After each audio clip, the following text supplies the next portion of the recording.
যশোর-৩ আসনের সংসদ সদস্য কাজী নাবিল আহমেদের অফিস ও জেলা আওয়ামী লীগের সাধারণ সম্পাদক শাহীন চাকলাদারের হোটেল ও তার চাচাতো ভাইয়ের পেট্রোল পাম্পসহ শহরের ৬টি স্থানে ককটেল হামলা করেছে দুর্বৃত্তরা। এই মুহূর্তে সংসদ সদস্যের বাসভবনের সামনে আছেন রিপোর্টার জুয়েল মৃধা। বিস্তারিত জানতে সরাসরি ফোনে যুক্ত হচ্ছি তার সঙ্গে। জুয়েল, জি আপনার কাছে কি তথ্য আছে সবশেষ?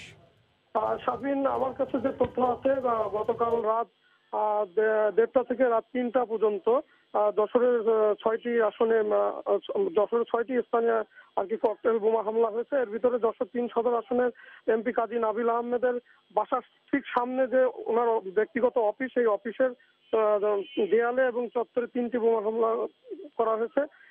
এছাড়া জেলা আওয়ামী লীগের সাধারণ সম্পাদক শাহীন চাকলাদারের শহরের গাড়িখানা রোডস্থ একটি বিলাসবহুল হোটেল, এই হোটেলের গায়ে একটি বোমা বিস্ফোরণ করা হয়েছে।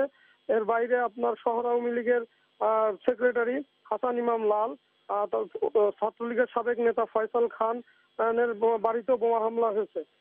এছাড়া আমরা জেলা আওয়ামী লীগের সাধারণ সম্পাদক শাহীন চাকলাদারের চাচাতো ভাইয়ের প্রতিষ্ঠান চাকলাদার পরিবহন কাউন্টার, চাকলাদার ফিলিং স্টেশনেও দুর্বৃত্তরা বোমা হামলা চালিয়েছে।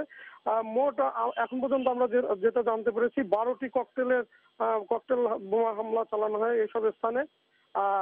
আমরা কথা বলেছি পুলিশের সাথে। যশোর কোতোয়ালি থানার ওসি অপূর্ব হাসান, উনি আমাদেরকে জানিয়েছেন যে আওয়ামী লীগের অভ্যন্তরীণ কোন্দলের জের এবং ব্যক্তিগত শক্তি প্রদর্শনের দেখানোর জন্য আসলে এই বোমা হামলাগুলো ঘটানো হয়েছে এবং এটা দিয়ে তারা জানান দিতে যাচ্ছে জনগণ এবং পুলিশকে যে তাদের অবস্থান দৃঢ় আছে পক্ষে।